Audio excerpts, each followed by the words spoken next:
দাও ইখলাস এমন মোরে ইয়া ইলাহি। আলহামদুলিল্লাহি রাব্বিল আলামিন ওয়াসসালাতু ওয়াসসালামু আলা সাইয়্যিদিল মুরসালিন আম্মা বা'দ ফাআউযু বিল্লাহি মিনাশ শাইতানির রাজীম বিসমিল্লাহির রহমানির রহিম। সকলে পড়ি আসসালাতু ওয়াসসালামু আলাইকা ইয়া রাসূলাল্লাহ, আসসালাতু ওয়াসসালামু আলাইকা ইয়া হাবিবাল্লাহ, আসসালাতু ওয়াসসালামু আলাইকা ইয়া নবিয়াল্লাহ ওয়া আলা আলিকা ওয়া আসহাবিকা ইয়া নূরাল্লাহ। দুরূদ শরীফের অগণিত ফজিলত এবং বরকত রয়েছে। আমাদের প্রিয় নবী রাসূলে আরবি হুজুর পন্নু সাল্লাল্লাহু তাআলা আলাইহি ওয়া আলিহি ওয়াসাল্লাম ইরশাদ করেছেন, যে ব্যক্তি জুমুয়ার দিন আমার উপর 200 বার দুরূদ শরীফ পাঠ করবে, আল্লাহ রাব্বুল আলামিন তার 200 বছরের গুনাহকে মাফ করে দিবেন। আসুন আমরাও প্রিয় নবী সাল্লাল্লাহু তাআলা আলাইহি ওয়া আলিহি ওয়াসাল্লামের উপর দুরূদ ও সালাম পাঠ করি। সল্লু আলাল হাবিব সাল্লাল্লাহু তাআলা আলা মুহাম্মদ সাল্লাল্লাহু আলাইহি ওয়াসাল্লাম সালাতান ওয়া সালামান আলাইকা ইয়া রাসূলুল্লাহ সাল্লাল্লাহু তাআলা আলাইহি ওয়া আলিহি ওয়াসাল্লাম। আল্লাহ সুবহানাহু ওয়া তাআলা সূরাতুল বাকারাতে ইরশাদ করেছেন, বিসমিল্লাহির রহমানির রহিম, ফাতালাক্কা আদামু মির রাব্বিহি কালিমাতিন ফাতাবা আলাইহি ইন্নাহু হুয়াত তাওয়াবুর রহিম। সাদাকাল্লাহুল আযীম ওয়া সাদাকা রাসূলুহুন নবিয়্যুল করিম। হযরত আদম আলা নবিয়িনা ওয়া আলাইহিস সালাতু ওয়াস সালাম আল্লাহ রাব্বুল আলামিনের একজন বিশিষ্ট নবী। আল্লাহ তাবারাকা ওয়া তাআলা হযরত আদম আলাইহিস সালামকে স্বীয় কুদরতি হাত দ্বারা সৃষ্টি করেছেন। অতঃপর আদম আলাইহিস সালামকে সকল জিনিসের নামের জ্ঞান শিক্ষা দিয়েছেন। আদম আলাইহিস সালামকে সকল ফেরেশতাদের মাধ্যমে সিজদাও করিয়েছেন। অতঃপর আদম আলাইহিস সালামকে জান্নাতে অবস্থান করাইলেন এবং ইরশাদ করলেন, লা তাকরাবা হাযিহিশ শাজারাহ, এই গাছের নিকটেও যাবেন না বা অমুক গাছের ফল খাবেন না। কিন্তু ভুলবশত হযরত আদম আলাইহিস সালাম সেই নিষিদ্ধ গাছের ফলটি খেয়ে নিলেন। এটি কোনো গুনাহ ছিল না, বরং আদম আলাইহিস সালাম থেকে একটি ভুল ছিল মাত্র। ভুল বুঝার কারণে তিনি সেই নিষিদ্ধ গাছের ফলটি খেয়ে নিলেন এবং এতে এত বেশি অনুতপ্ত হইলেন যে নিষিদ্ধ গাছের ফলটি খাওয়ার পর আল্লাহ রাব্বুল আলামিন হযরত আদম আলাইহিস সালামকে যখন পৃথিবীতে পাঠিয়ে দিলেন, তো হযরত আদম আলাইহিস সালাম 300 বছর পর্যন্ত আল্লাহ রাব্বুল আলামিনের দরবারে কাকুতি মিনতি করতে থাকেন, কাঁদতে থাকেন এবং তওবা করতে থাকেন 300 বছর পর্যন্ত।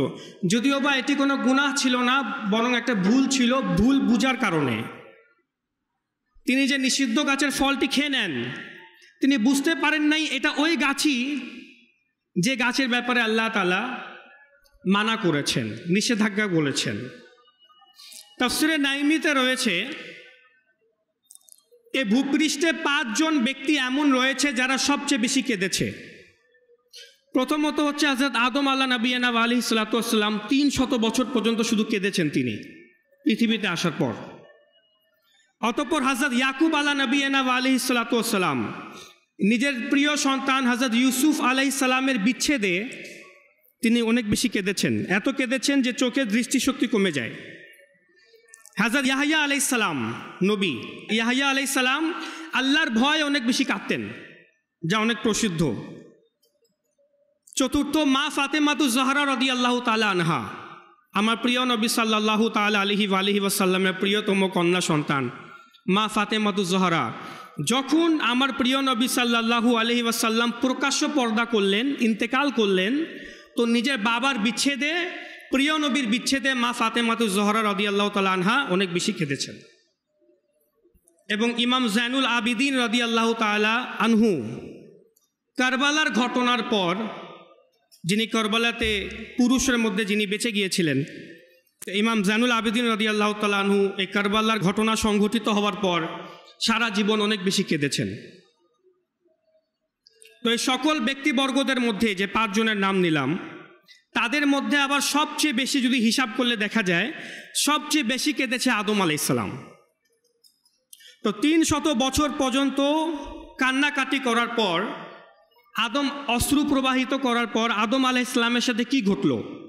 আল্লাহ তাআলা কোরআনে পাকে ইরশাদ করেছেন, ফাতালাক্কা আদামু মির রাব্বিহি কালিমাতিন ফাতাবা আলাইহি, যে আয়াতে মুবারাকা আমি প্রথমে তেলাওয়াত করেছিলাম।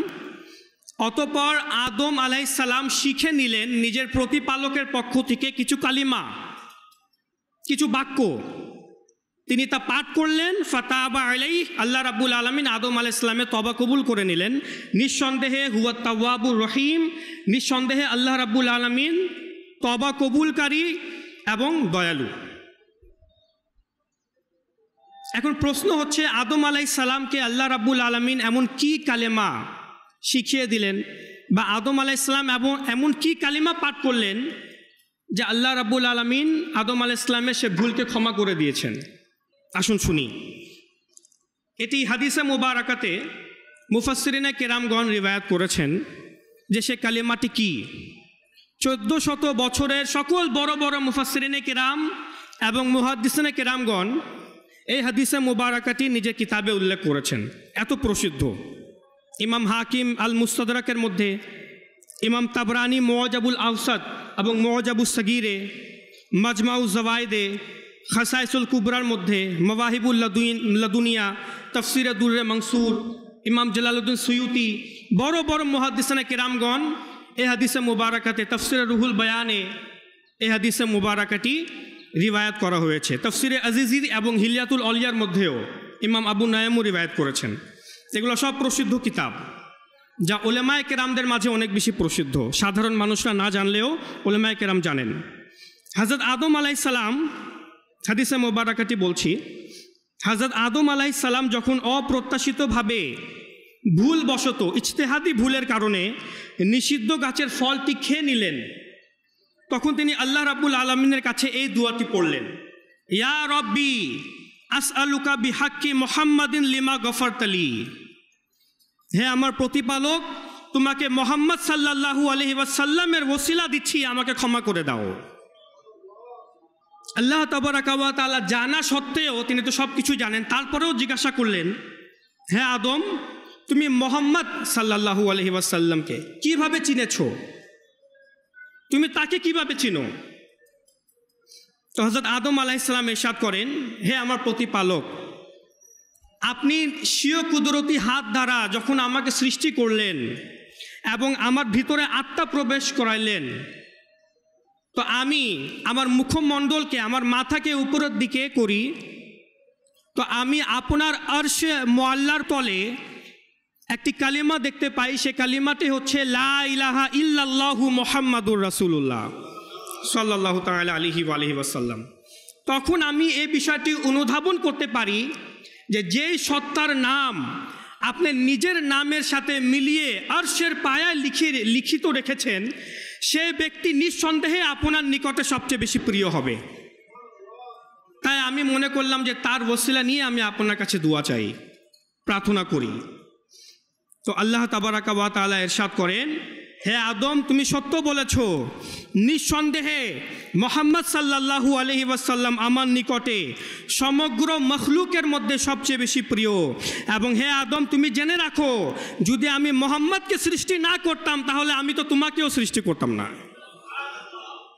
এত প্রসিদ্ধ একটি হাদিসে মোবারকা এটি। প্রিয় নবী সাল্লাল্লাহু আলাইহি ওয়াসাল্লামের শান মর্যাদা দেখুন। এক তো আদম আলাইহিস সালাম থেকেও বেশি মর্যাদা আমাদের প্রিয় নবীর, এটা তো আন্ডারস্টুড। সাথে সাথে প্রিয় নবীর ওয়াসিলা নিয়ে দোয়া চাওয়া স্বয়ং আদম আলাইহিস সালামের সুন্নাত। তারিখে আপনি আসাকিরের মধ্যে রয়েছে হযরত কাবুল আহবার রহমাতুল্লাহি তাআলা আলাইহি, অনেক বড় বিশিষ্ট তাবি বুজুর্গ।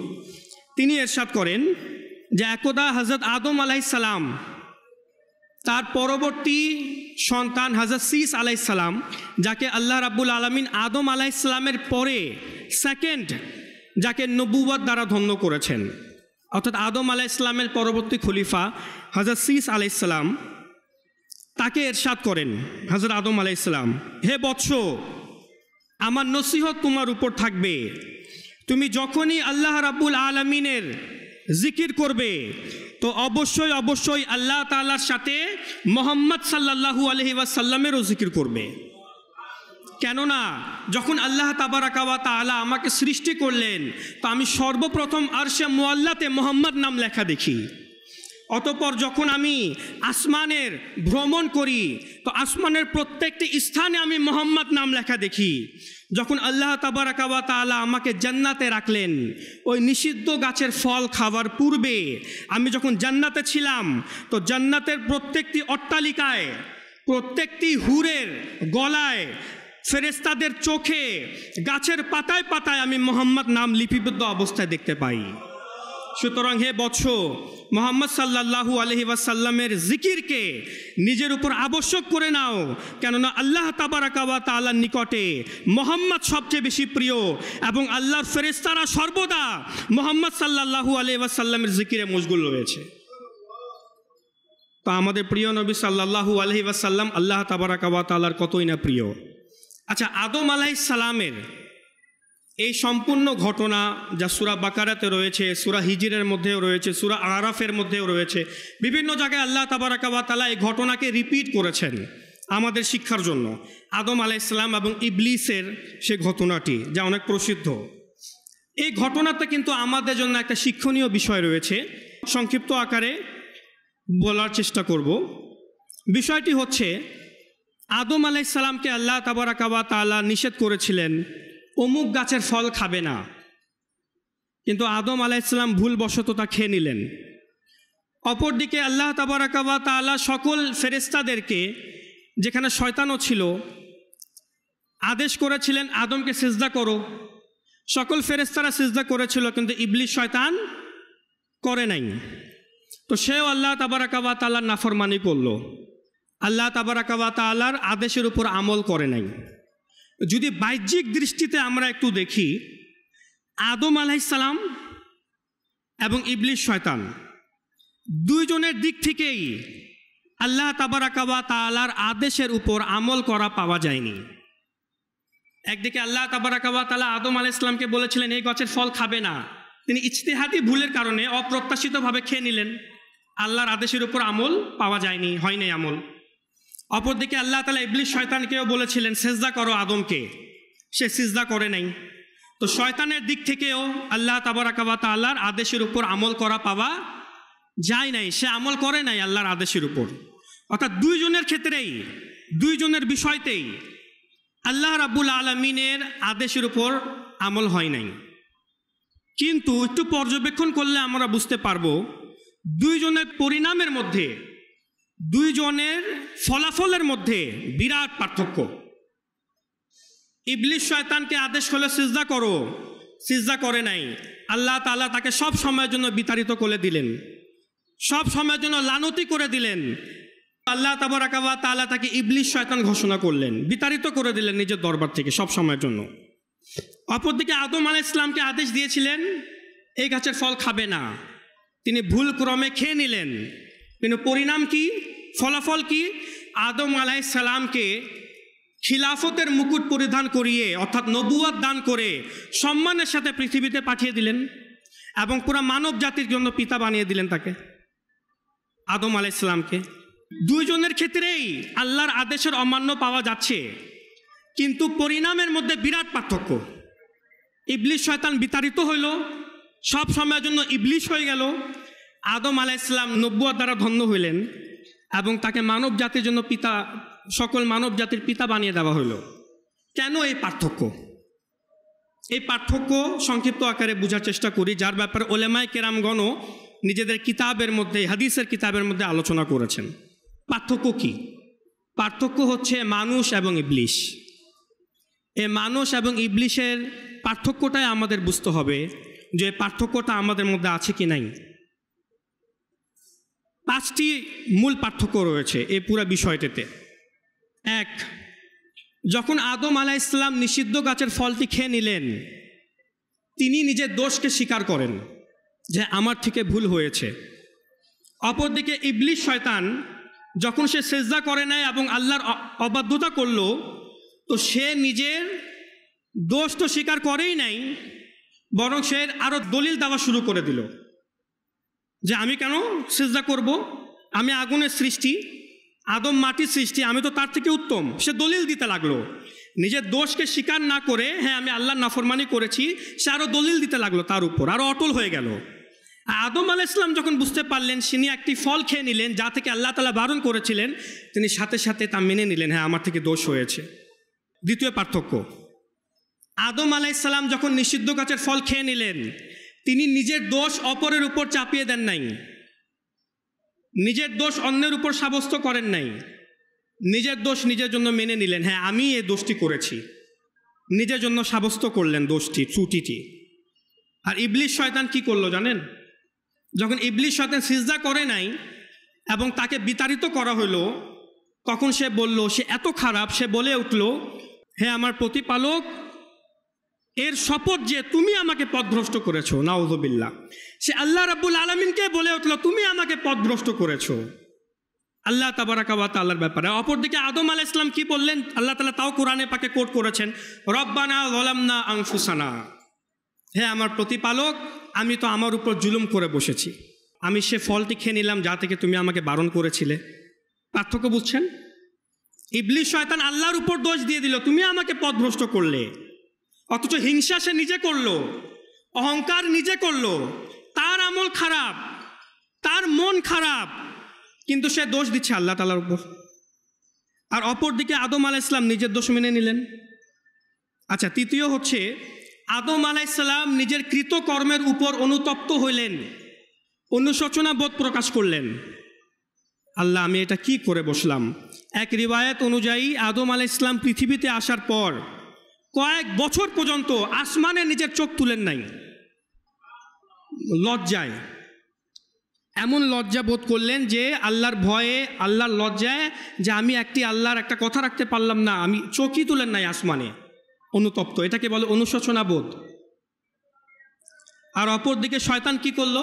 অনুতপ্ত হওয়ার তো দূরের কথা, সে বলল যে আমি তো পথভ্রষ্ট হইলামই, আদমের সন্তানদেরকেও আমি পৃথিবীতে গিয়ে পথভ্রষ্ট করব, তাদের জন্য পৃথিবীকে সুন্দর করে দিব, তাদের সবাইকে আমি গুমরা এবং বিপদগামী করে দিব।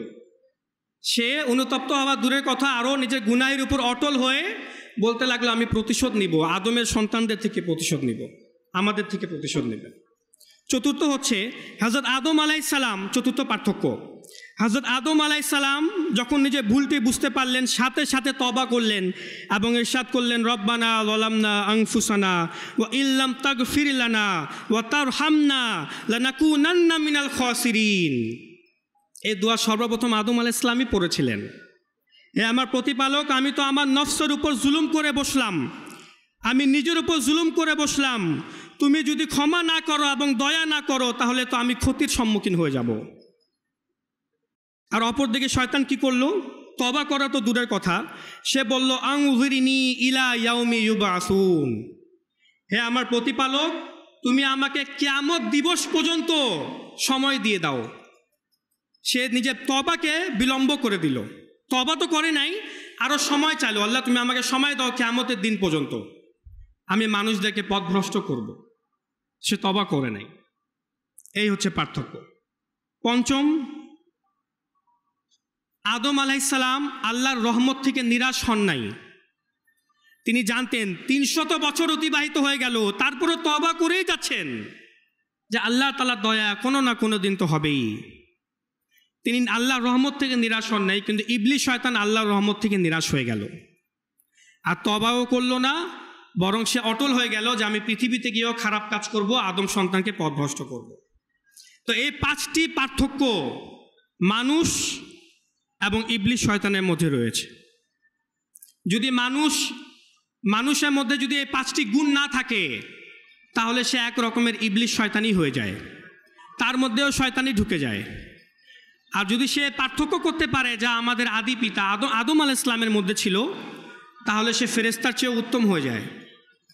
কি? নিজের ভুলটাকে বুঝতে পারা, নিজের ভুল তার দোষ অপরের উপর চাপিয়ে না দেওয়া, অনুতপ্ত হওয়া, তওবা করা এবং আল্লাহর রহমত থেকে নিরাশ না হওয়া। আমাদের সমাজে এরকম অনেক লোক আছে, বরং আমরা সকলেই এর রোগে অভ্যস্ত। আমরা আমাদের দোষ স্বীকার করতে চাই না। একটি কথা রয়েছে, মানুষ মাত্রই ভুল, মানুষ থেকে ভুল হবেই, কিন্তু উত্তম মানুষ সেই যে নিজের দোষকে স্বীকার করে ফেলে, চাই দুনিয়াবি ক্ষেত্রে হোক, দিনী ক্ষেত্রে হোক, সকল ক্ষেত্রে। আপনার থেকে কোনো ভুল হয়েছে, হ্যাঁ ভাই আমার যখন বুঝতে পারলেন ভুল তো হয়ে গেছে, ভুলটাকে স্বীকার করা, প্রকাশ করা।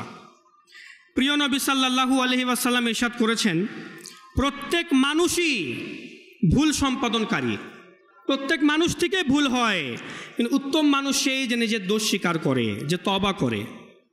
আমাদের অবস্থা কি?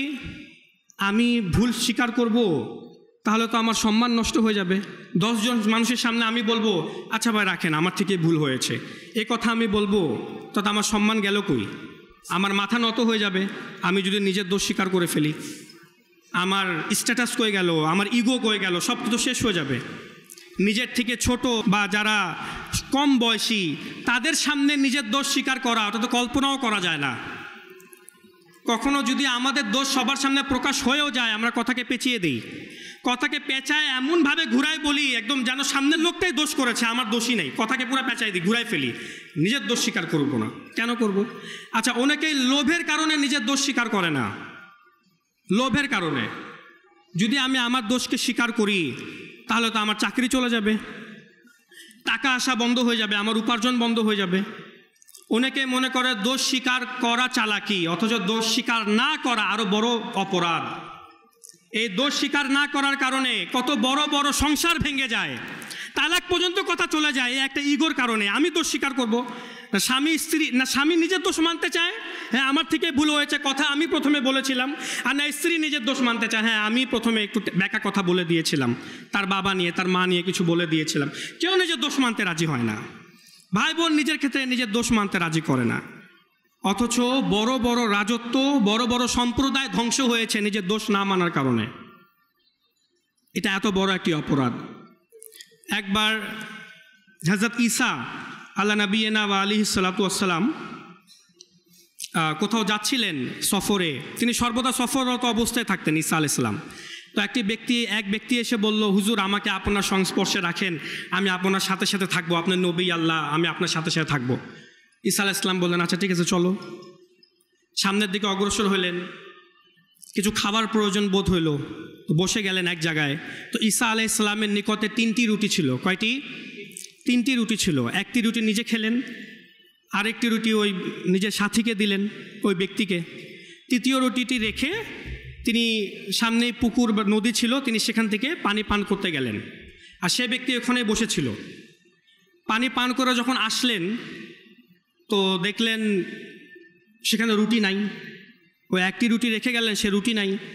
এই রুটি কে খেয়েছে? রুটি কয়ে গেল? হুজুর আমি তো জানি না। ঈসা আলাইহিস সালাম বুঝতে পারলেন সে মিথ্যা বলছে, নিজের দোষ স্বীকার করছে না। হতে পারে সে বলে দিলে, হ্যাঁ রুটি আমি খেয়ে নিয়েছি, ঈসা আলাইহিস সালাম কিছুই বলতেন না।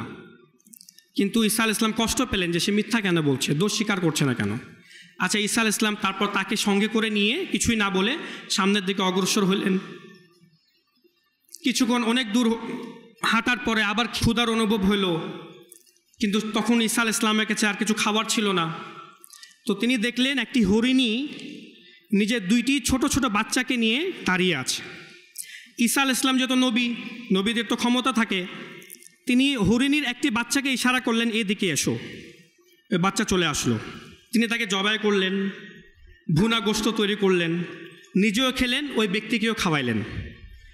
অতঃপর ওই হরিণের বাচ্চার হাড়গুলো একত্রিত করে আদেশ দিলেন, কুম বিইজনিল্লাহ, আল্লাহর নির্দেশে জীবিত হয়ে যাও। ওই হরিণের বাচ্চাটি সাথে সাথে জীবিত হয়ে গেল, আবার নিজের মায়ের দিকে দৌড় দিল। তো এখন ঈসা আলাইহিস সালাম এই মুজিজা দেখানোর পর, এই ক্ষমতা দেখানোর পর বললেন, ওই সত্তার শপথ যে তোমার সামনে এত বড় একটি ক্ষমতা মুজিজা তোমাকে প্রকাশ করিয়েছে আল্লাহ রাব্বুল আলামিন, সত্য করে বলো ওই রুটিটি কে খেয়েছিল? ঈসা আলাইহিস সালাম এখনো ধরে রাখছেন, ওই রুটি খেয়েছিল কে? হুজুর আমি তো জানি না, সত্যি জানি না। আচ্ছা ঠিক আছে। ঈসা আলাইহিস সালাম আবার সামনের দিকে অগ্রসর হলেন। সামনে একটা নদী দেখতে পেলেন, পারাপারের কোনো ব্যবস্থা নাই, কীভাবে পার করবেন? ঈসা আলাইহিস সালাম তার হাত ধরলেন ওই ব্যক্তির, এবং পানির উপর দিয়ে হেঁটে পুরা নদী অতিক্রম করে ফেললেন। এখন আবার বললেন ঈসা আলাইহিস সালাম, হে ব্যক্তি দেখো, যে সত্তা আমাকে এমন ক্ষমতা দিয়েছে যে আমি তোমার সামনে মুজিজা দেখাইলাম, এমন ক্ষমতা দেখাইলাম, সে সত্তার শপথ, আল্লাহ রাব্বুল আলামিনের শপথ, সত্যি করে বলো সে রুটি কে খেয়েছিল? ওই ব্যক্তি বলছে, হুজুর আমি তো জানি না। আবার একই কথা, আমি জানি না কে খেয়েছিল। ঈসা আলাইহিস সালাম আবার সামনের দিকে অগ্রসর হন, একটি মরুভূমিতে আসেন হাঁটতে হাঁটতে। তো সেখানে একটি স্থানে কিছু বালু, কিছু ধুলা বালু একত্রিত করেন, একটা স্তূপ তৈরি করেন, এবং বালুকে আদেশ দেন, হে বালু তুমি সোনাতে রূপান্তর হয়ে যাও। তো সাথে সাথে ওই বালুগুলো সোনাতে, স্বর্ণতে পরিবর্তন হয়ে গেল। এখন ঈসা আলাইহিস সালাম বললেন, এটাকে আমরা 3 ভাগ করব, 1 ভাগ আমি নিব, 1 ভাগ তুমি নিবে, আর 3য় ভাগটি সেই ব্যক্তি নেবে যে ওই রুটি খেয়েছিল। এখন ওই ব্যক্তির উপর লোভ, ওই ব্যক্তির মনে তো লোভের একটা জোয়ার চলে আসলো, আরে ওই ব্যক্তি আরেকটা অংশ তো তাহলে বাকি থেকে যাবে। এখন সে আর ধরে রাখতে পারলো না নিজেকে, তৎক্ষণাৎ বলে উঠলো, হুজুর হুজুর রুটি আমি খেয়েছিলাম, এই অংশটা তাহলে আমারই দিয়ে দেন। তো এই দোষটা যদি সে পূর্বেই মেনে নিত তাহলে কোনো দোষ হতো? ঈসা আলাইহিস সালাম কিছুই বলতেন না। কিন্তু ঈসা আলাইহিস সালাম বুঝতে পারলেন যে সে মন থেকে নিজের দোষ স্বীকার করছে না, লোভের তাড়নায় এসে করছে। তো ঈসা আলাইহিস সালাম বললেন, তুমি সব সোনাই রাখো, আমাকে একটা সোনাও দরকার নাই। এই বলে তিনি সামনের দিকে অগ্রসর হয়ে গেলেন। এখন সে ব্যক্তি তো খুশিতে আনন্দে, পুরা সোনা আমার। এখন সে চিন্তা করতে লাগলো, এই সোনাগুলোকে আমি নিয়ে কিভাবে যাব, একটা ব্যবস্থা করতে হবে। দেখুন সে এমন দুর্ভাগা, যার সাথে থেকে এত বড় বড় মুজিজা দেখেছে আল্লাহর নবী ঈসা আলাইহিস সালাম, যার সংস্পর্শে সে এতক্ষণ ছিল, যার মাধ্যমে সে এমন মুজিজা দেখলো, মাটি সোনাতে রূপান্তর হয়ে গেল, তারপরেও তার মধ্যে কোনো অনুভূতি নাই। ঈসা আলাইহিস সালামের সংস্পর্শ ছুটে গেল তার থেকে, তারপরেও দুর্ভাগা, সে বুঝতে পারে নাই। আচ্ছা এখন সোনা কীভাবে নিয়ে যাবে এই চিন্তাই করছিল, ততক্ষণে 2 জন ব্যক্তি আসে। 2 জন ব্যক্তি এসে দেখে যে আরে এই ব্যক্তির কাছে তো অনেক সোনা।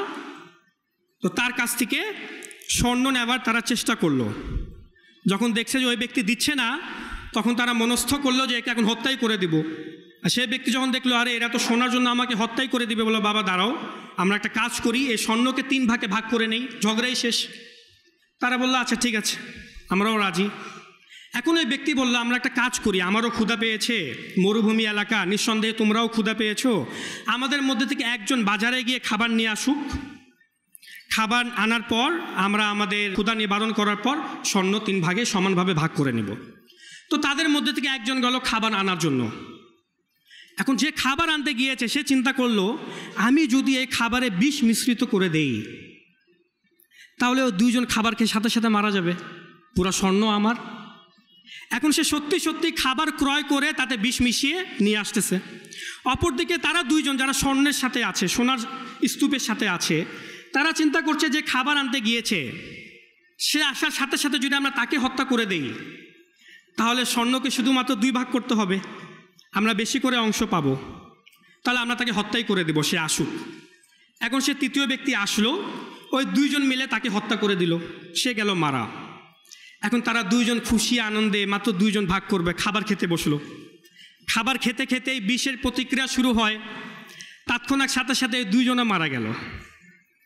তো সোনা কারোই হলো না, কয়েকদিন যাবৎ তাদের লাশ ওই সোনার আশেপাশেই ছড়িয়ে ছিটিয়ে পড়েছিল। ঘটনাক্রমে ঈসা আলাইহিস সালাম ওই একই পথ দিয়ে যাচ্ছিলেন। তো তিনি ওই তিনজনের লাশকে দেখলেন, নবী ছিলেন, তাদের কাছে হিকমত সবচেয়ে বেশি থাকে। তিনি দেখেই বুঝতে পারলেন যে কি ঘটনা এখানে ঘটেছিল আমার যাওয়ার পর।